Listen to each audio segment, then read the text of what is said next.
Hi guys, this is Ravi back and my channel find the will. Guys finally మనం reach అయిపోయినాం మన destination Dhanushkodi.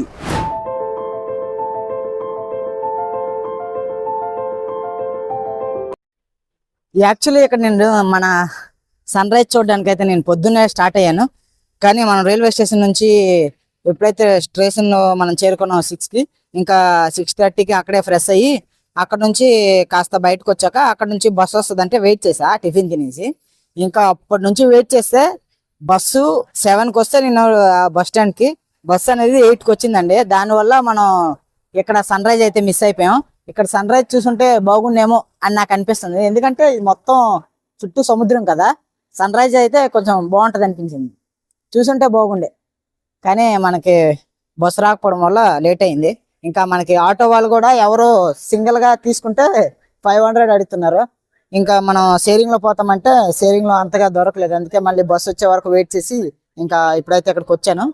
వచ్చి ఇక్కడ కాస్త ఎంజాయ్ చేసి ఇంకా ఇక్కడ నుంచి మనం కోదండరామ అనే టెంపుల్ ఉంది, అక్కడికి వెళ్ళి అక్కడ నుంచి మనం ఇంకేమైనా ప్లేస్ కవర్ చేసి ఇంకా పంబన్ బ్రిడ్జ్ ఉంది అది కవర్ చేసి ఇంకా ఈరోజు కన్యాకుమారి అయితే బయలుదేరిపోదాం. ఇదే ఆ ప్లేస్ అండి. ఎప్పుడైతే రావణుడు మన సీతాదేవికి శ్రీలంక తీసుకెళ్ళిపోయాడో అప్పుడు మన రాముడు ఇక్కడ అదే రామ్ సేతు అనేది నిర్మించారు కదా, అది ఎక్కడేనండి. ఇంకా మీకు చూపిస్తాను. ఇంకా అక్కడ వరకు కూడా మనకి నేల కనిపిస్తుంది. అందు గురించే మనకి శాటిలైట్ లో చూస్తే మొత్తం మన రామ్ సేతు మొత్తం క్లియర్ గా కనిపిస్తుంది. కానీ ఇంకా ఇప్పుడు ఎక్కడైతే చూపించడం కష్టం, కానీ ఇక్కడ డ్రోన్ షాట్ తీసుంటే బాగుండు. కానీ మనకి ఇప్పుడు డ్రోన్ షాట్ అయితే లేదు, డ్రోన్ లేదు కాబట్టి ఎక్కడే జస్ట్ కవర్ చేద్దాం. ఇంకా మనకి అక్కడ వరకు నేల ఉందండి. ఇక్కడ నుంచి ఓ 1-2 కిలోమీటర్ల వరకు కూడా మనకి నేల కనిపిస్తుంది. మనకి ఇక్కడ నుంచి ఎగ్జాక్ట్ గా ఇక్కడ నుంచి శ్రీలంక జస్ట్ 55 కిలోమీటర్స్ అండి. ఇక్కడ నుంచి మనం 55 కిలోమీటర్స్ లో మనం శ్రీలంక అయితే చేరుకోవచ్చు. మనోడు జారి పడిపోయాడు. మనం అలాంటి కిందకి వెళ్ళి సాహసాలు చేయొద్దు, కానీ కొంచెం పైన ప్రయోగాలు చేసి కాస్త చూసి ఇంకెక్కడి నుంచి కోదండరామ అనే ప్లేస్కి అయితే బయలుదేరిపోదాం. మన బ్యాగ్ అయితే అక్కడ పెట్టేసి వచ్చాం. ఎవడు తీసుకెళ్ళిపోకపోతే అదే హ్యాపీ. ఇంకా పదండి, ఇటు మొత్తం ఒకసారి లుక్ వేసుకుని వద్దాం. ఇటు మొత్తం రాయలే ఉన్నాయండి, మొత్తం రాయలే. కిందకి వెళ్తే మాత్రం పక్కా జారి పడతాం. బైక్ మీద అందరు వస్తున్నారండి, ట్రావెలర్స్ మొత్తం. బైక్ ఉంటే మజాలో వస్తుంది, బైక్ లేదు.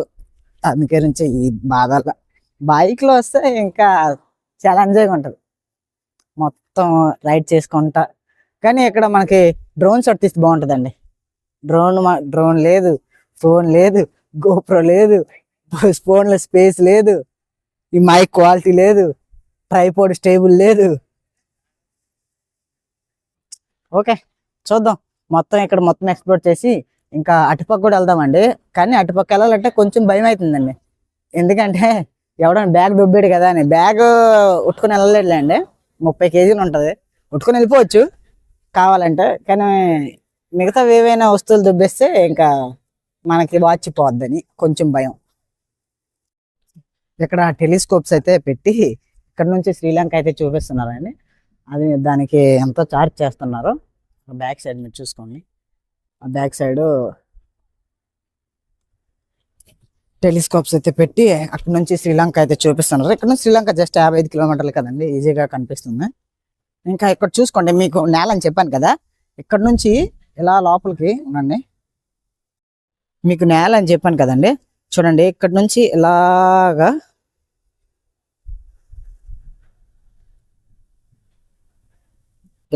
ఓ 3-4 కిలోమీటర్ల వరకు మొత్తం నేలే ఉందండి.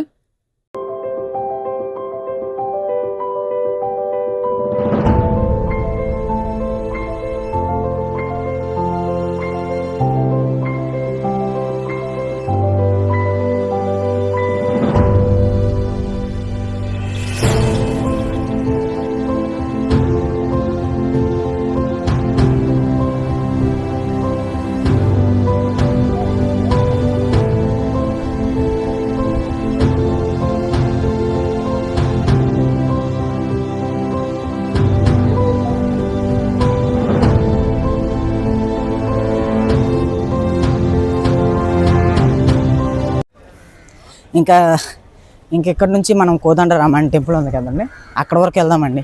అక్కడికైతే వెళ్ళిపోదాం. కానీ ఇక్కడ నుంచి ఇప్పుడు ఎలా అర్థం కావట్లేదు. బస్సు వస్తుందా లేకపోతే ఇక్కడ ఎవరినైనా లిఫ్ట్ అడుక్కొని వెళ్దామా అనేది కొంచెం కన్ఫ్యూజ్లో ఉన్నా.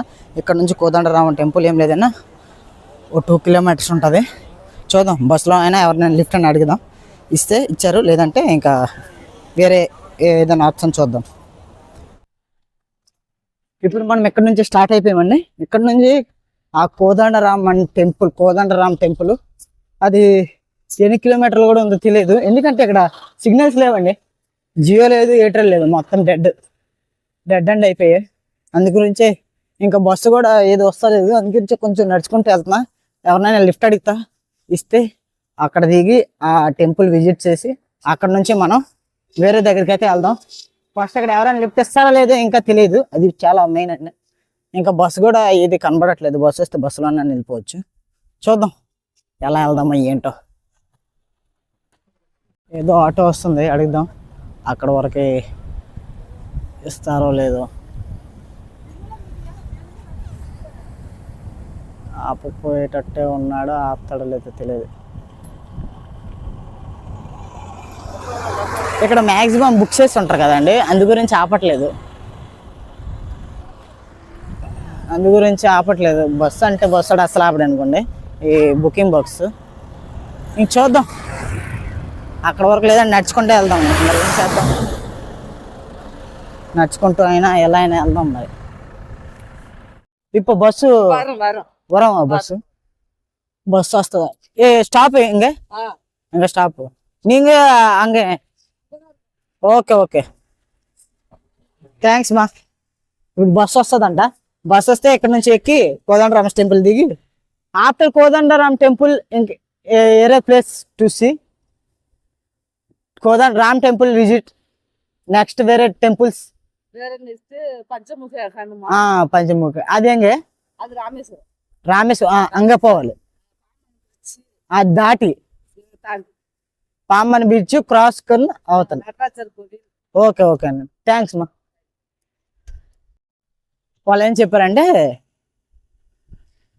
ఈ అక్కగారు ఏం చెప్పారంటే, ఇది బస్సు వస్తుంది, బస్సు వస్తే కోదండరామన్ టెంపుల్ విజిట్ చేయండి. అక్కడ నుంచి పాంబన్ బ్రిడ్జ్ అయిపోయాక ఇంకా అవతల పంచముఖి హనుమాన్ టెంపుల్ ఉంది, అది విజిట్ చేస్తే చాలంట. ఇక్కడ అంతే మ్యాక్సిమం. అందుకే ఇప్పుడు మనం ఫస్ట్ కోదండరామ్ టెంపుల్, అక్కడ నుంచి పంచముఖి, అదే పాంబన్ బ్రిడ్జ్, అదంతా పంచముఖి హనుమాన్ టెంపుల్కి అయితే వెళ్ళిపోదాం. మనకి ఎక్కడి వరకు ఈ తాతగారు అయితే లిఫ్ట్ ఇచ్చారు. Say hi my audience. Hi సన్న. ఇక్కడ రాముని పాదం ఉందంటండి, అందుకే అది చూడడానికి అయితే ఇప్పుడు లోపలికి వెళ్తున్నాం. రామునిది పాదం అంట, అందుకే తాతగారు ఇక్కడ చెప్పులు తీసి వెళ్ళడానికి ఉంది. లోపలికి వెళ్ళి చూపిస్తున్నాం sir.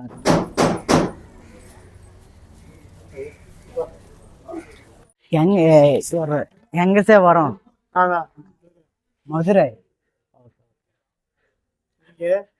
Orissa Andhra Orissa Andhra border central ఒరే వాచ్ యూట్యూబ్ దాంట్లో ఫైండ్ ద విల్ ఛానల్. ఇది ఎల్లారం మొబైల్లో అదే ఇది రాముడి పాదం అంటండి. అందు గురించి చాలా మంది ఉన్నారు. కొంచెం ఖాళీ అయ్యాక వెళ్దాం. ఇక్కడ నో సిగ్నల్స్ ఇల్లే సిగ్నల్స్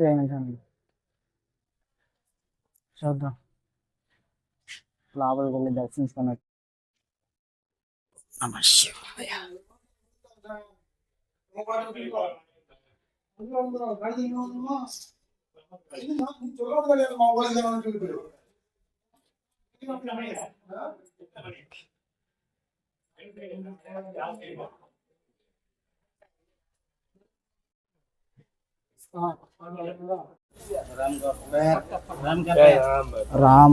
రాముని పాదాలు ఇవేనంటాను.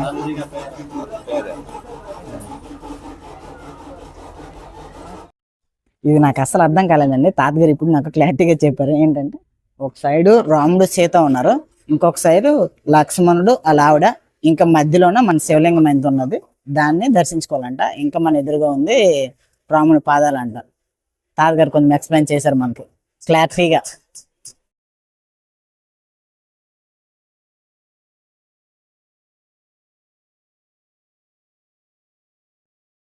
ఇంకా అక్కడ రామ్ మందిర్ అయితే దర్శించుకున్నామండి. అది రామ్ మందిర్ అంటే ఏంటంటే అండి, అక్కడ ఎప్పుడైతే మన రాముడు సీత కోసం అయితే వెళ్తాడు కదా, వెళ్తాడని మనకి విభీషణుడికి ఇంకా లంకలో ప్రజలకు తెలిస్తే అప్పుడు విభీషణుడు రావణుడి దగ్గరికి వెళ్ళి ఇలాగా అదే మన సీతమ్మని రాముడికి ఇచ్చి లొంగిపోండి అనేసి అంటే అప్పుడు రాముడు అందరు ముందు సభలోనే విభీషణుడిని తన్నేసి ఇంకా బయటకు అయితే వెళ్ళేస్తాడు కదా. అప్పుడు విభీషణుడు ఇక్కడికైతే వస్తాడంట. వచ్చి మన రాముడి దగ్గర ఆ గ్రూప్లోనే చేరిపోతాడు అనమాట. అప్పుడు చేరిపోతే రాముడు చేర్చుకుంటాడు. అది ఆ ప్లేస్ అనమాట. అక్కడ ఉండేటప్పుడే విభీషణుడు వచ్చి అక్కడ రాముడిని కలిసి అక్కడ నుంచి మళ్ళీ వీళ్ళందరూ బయలుదేరారు అనమాట. ఇంకా ఈ లోపలికైతే వచ్చామండి. ఈ అడవిలో కిలోమీటర్ లోపలికైతే వచ్చాం. ఇక్కడ ఏదో జడ తీర్థన ఏదో టెంపుల్ అని ఉన్నది. అక్కడికైతే తాత తీసుకుని వచ్చాడు. తాత అయితే ఒక్క ప్లేస్ అయితే వదలట్లేదు. నేను ఇంకా రోడ్డు మీద నుంచి వెళ్ళిపోతాను అనుకున్నా, కానీ తాత వచ్చేవరకు మొత్తం అన్నీ ఎక్స్ప్లోర్ చేస్తున్నా. మంచిగా ఉంది. ఇదేంటారు జటా తీర్థ శివన్. జటా తీర్థ శివన్ ఇది అంటే ఏంటంటే అప్పుడు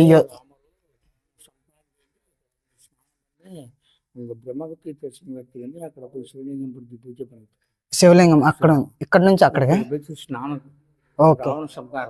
రాముడిని అప్పుడైతే అదే రాముడు రావణాసుని చంపి ఎప్పుడైతే వచ్చారో అప్పుడు వచ్చి అంట ఇక్కడ స్నానం చేసి ఈ జటాయు తీర్థం అనే ఉంది కదా, ఇది తీసుకొని వెళ్ళి అక్కడ మనము చూసాం కదా శివలింగం, అక్కడ అనేది శివలింగానికి స్నానం చేయించారనమాట.